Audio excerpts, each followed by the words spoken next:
Blackwood manner के पुराने लोहे के गेट उनके पीछे चीखते हुए बैंड हो गए। शिवम, प्रिया और राज भागे। उनकी सांसें ठंडी रात की हवा में धुआं बन रही थी। उन्होंने पीछे मुड़कर देखने की हिम्मत नहीं की, न हवेली के टूट फूट के चेहरे पर, न ऊपर वाले फ्लोर की अकेलोटी अंधेरी खिड़की पर। I told you this was a bad idea, Priya हाफती, उसकी आवाज कांपती हुई। We shouldn't have gone in. Don't start, Raj झुंझलाया। उसकी आंखें घबराहट से इधर उधर देख रही थी। Just keep moving. शिवम चुप रहा।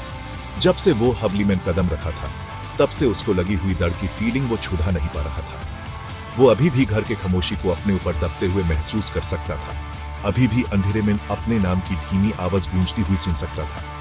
वो आखिर में मेन रोड पर पहुंच गए। उनके लुंग्स जाल रहे थे। एक अकेला स्ट्रीट लैंप लंबी टेढ़ी परछाइयां डाल रहा था, जो जिंदा चीजों की तरह टेढ़ी होती और मुटी हुई लग रही थी। शिवम ने एक आखिरी बार हवेली को देखने के लिए मुड़कर देखा। वो चंडनी रात के आसमान के खिलाफ सिलुएटेड खड़ी थी, एक उदास मौजूदगी जो उनकी हर हरकत को देखती हुई लग रही थी। उस रात शिवम को नींद नहीं आई। जब भी वो आंखें बंद करता, वो हवेली में वापस आ जाता, अंधेरे और देखे जाने के एहसास से घिरा हुआ। वो करवट लेता रहा। रात की घटनाएं उसके दिमाग में एक परेशान करने वाली फिल्म की तरह रिप्ले हो रही थी।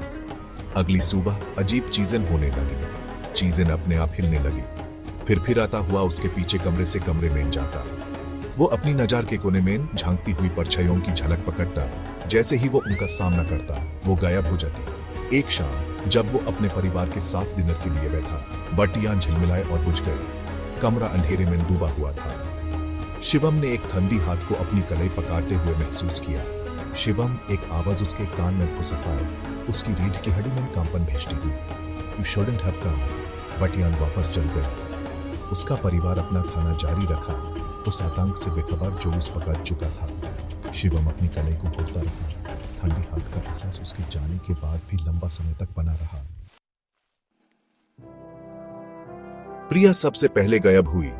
एक दिन वो वहां थी, शिवम के साथ हवेली में उनके एडवेंचर के बारे में हंस और मजाक कर रही थी, और अगले दिन वो चली गई। उसके पेरेंट्स ने कहा कि वो अपनी मासी के घर गई है, लेकिन उनके एक्सप्लेनेशन में कुछ अजीब लगा। फिर राज की बारी थी। वो बिना किसी निशान के गायब हो गया। शिवम की जिंदगी में एक खाली जगह छोड़ गया, और उसके दिल में डर की बढ़ती हुई भावना। उनके दोस्त एक एक करके गायब हो रहे थे, और शिवम उनके बीच की इकलौती लिंक था। वो जानता था दिल की गहराई में कि हवेली में उन्होंने जो भी देखा था, वो उनके गायब होने के लिए जिम्मेदार था। ये एक श्राप की तरह था। धीरे धीरे उन पर अपनी पकड़ मजबूत करता जा रहा था। यूं कुछ करना था, लेकिन क्या? परेशानी उसकी अकल के किनारों पर नौ कर रही थी। उसके पास टाइम कम था। उसके दोस्त चले गए, अंधेरे में निकल गए, जो अब यूस हर जगह फॉलो कर रहा था। यूं से जवाब ढूंढने थे, और यूं से वो जल्दी ढूंढना था। जवाबों के लिए मजबूर, शिवम ने गांव के सबसे बड़े आदमी को खोजा। एक बूढ़ा आदमी जो अपने ज्ञान और सुपरनैचुरल के अपने नॉलेज के लिए जाना जाता था। बूढ़े आदमी ने ध्यान से सुना जब शिवम ने उस रात की घटनाओं और दरवानी अंजाम के बारे में बताया। हवेली, बूढ़े आदमी ने आखिर में कहा। उसकी आवाज उम्र के साथ खुरदुरा। उसमें एक अंधेरा राज है, एक आत्मा फंसी हुई और रिहाई की तलाश में। उसने समझाया कि आत्मा अधूरे काम से हवेली से बंधी हुई थी, एक गलती से जिसको सुधारने की जरूरत थी। ये वो आत्मा थी जो शिवम को परेशान कर रही थी और उसके दोस्तों को ले गई थी। तुमने उसकी आराम को डिस्टर्ब किया है, बूढ़े आदमी ने चेतावनी दी, और अब वो तब तक आराम नहीं करेगी जब तक वो तुम्हें भी दावा नहीं कर लेती। सेक्शन 5, हवेली बुला रही है। बूढ़े आदमी के शब्द शिवम के कानों में गूंजे। वो जानता था कि यूस क्या करना है। यूस हवेली में वापस जाना था, आतंक के स्रोत पर वापस। यूस आत्मा का सामना करना था, यूस शांत करना था, यूस उसकी दुनियावी जंजीरों से मुक्त करना था। डर यूस खा रहा था, लेकिन अपने दोस्तों के लिए जिम्मेदारी की भावना और उन गलतियों को सुधारने की जो उन्होंने अनजाने में की थी, उसके डर पर हावी थी। वो प्रिया का, राज का, खुद का कर्जदार था, उस अंधेरे का सामना करने के लिए जो उसकी जिंदगी में घुस गया था। जब वो एक बार फिर ब्लैकवुड मैनर के भावी दरवाजों के सामने खड़ा था, तो उसने अपने चेहरे पर एक ठंडी हवा चलते हुए महसूस किया, जो अपने साथ मर्डन की फुसफाहट ले जा रही थी। हवेली उसके सामने झुकी हुई थी, एक अंधेरा मोनोलिथ जो तूफानी आसमान के खिलाफ सिलुएटेड था। इस बार वो भाग नहीं रहा था। इस बार वो जानवर के पेट में चल रहा था, भूतकाल के ज्ञान और घबराहट से भरे दिल से लैस। सेक्शन 6 अनुष्ठान। बूढ़े आदमी के निर्देशों का पालन करते हुए शिवम ने जरूरी सामान इकट्ठा किया। एक सेफ्ट कपड़ा, एक मुट्ठी चावल, एक चांदी का सिक्का और एक छोटा मिट्टी का दिया। वो हवली में घुस गया। उसका दिल उसकी छाती में धड़क रहा था। हवा सदान की बदबू और अंडे की आंखों के भार से भारी थी। वो उस कमरे में गया जहां उन्होंने सबसे मजबूत उपस्थिति महसूस की थी। जमीन के ऊपर एक अकेला खिड़की वाला कमरा। यहीं पर बूढ़े आदमी ने उस बताया था कि आत्मा का दुख सबसे ज्यादा महसूस होता है। उसने सेफ्ट कपड़ा बिछाया और उस पर निर्देश के अनुसार सामान रखा। गंदी खिड़की के पने से फिल्टर होने वाली चांदनी में चांदी का सिक्का चमकता था। कांपते हाथों से उसने दिया जलाया। छोटी सी लो स्थिर हवा में हिलती हुई। गहरी सांस लेते हुए शिवम ने बूढ़े आदमी द्वारा सिखाए गए प्राचीन शब्द गुनगुनाने शुरू कर दिए।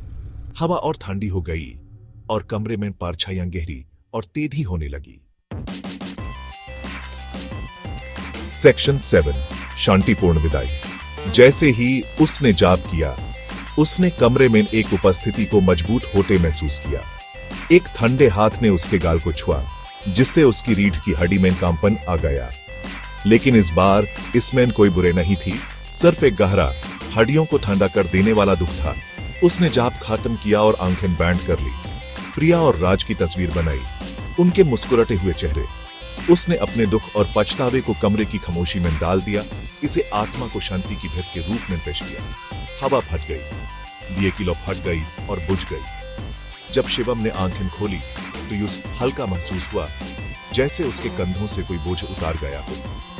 उपस्थिति चली गई थी। वो हवेली से बाहर निकला और सुबह की रोशनी में आ गया। आसमान उगते हुए सूरज के रंगों से भरा हुआ था। दुनिया को आशा और नई शुरुआत के रंगों में रंग रहा था। यह खत्म हो गया था। आत्मा आजाद थी।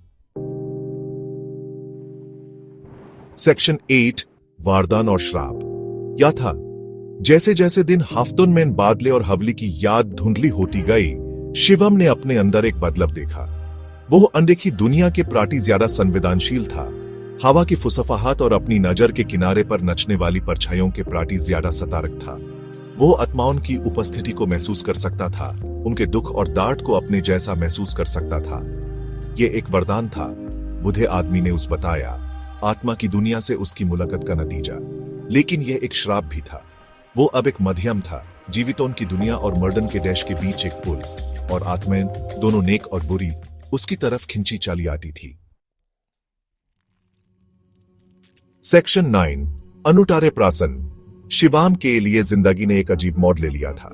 वो बेफिक्र लड़का नहीं रहा था जिसने कभी भूतिया हवेली में जाने की हिम्मत की थी। वो आत्मा की दुनिया का बोझ अपने कंधों पर उठाए था, एक बोझ जो उत्साहजनक और डरावना दोनों था। वो अक्सर खुद को बूढ़े आदमी की झोपड़ी की तरफ खिंचा हुआ पता था, अपने गुरु के ज्ञान में मार्गदर्शन और सांत्वना खोज रहा था। उसके पास इतने सारे सवाल थे, इतनी सारी चीजें जो वो नहीं समझता था। लेकिन एक बात स्पष्ट थी, अंधेरे के दिल में उसकी यात्रा ने उसे हमेशा के लिए बादल दिया था। उसने रहस्य में झांका था और रहस्य ने वापस झांका था, उसकी आत्मा पर एक अमर निशान छोड़कर। और कहीं बाहर दुनिया के परछाइयों में नए एडवेंचर्स इंतजार कर रहे थे। एडवेंचर्स जो उसके साहस, उसके संकल्प और आत्मा के देश से उसके नए संबंध को परीक्षित करेंगे।